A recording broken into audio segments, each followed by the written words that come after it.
There are some pivotal points in my life that have affected where I am today.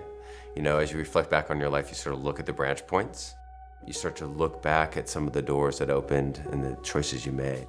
As I started getting exposed to the martial art world, I started understanding that there's a whole new way to view the world, you know, as we as energetic beings, and that we're whole systems, and that the conventional medical world is one perspective, but there's many others. And I think that opened my mind up to the world of possibilities, because what I took as fact actually was illusion.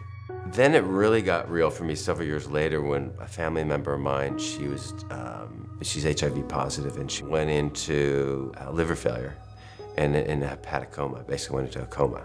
No one knew why. She had just delivered a baby. Baby was HIV negative. She was on HIV treatment, AZT at that time.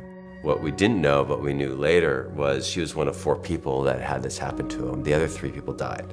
What I started doing research, and thanks to some friends, found out from the CDC that this might be related to HIV drugs causing what's called mitochondrial toxicity, which was sort of a new concept back then. And I said, well, I think I do know what's going on. I think what you do is you need to give them her basic nutrients, you know, vitamin B2, vitamin B12, vitamin B6. She's in the ICU, in a coma, young mother, and their response was, no, we can't do that.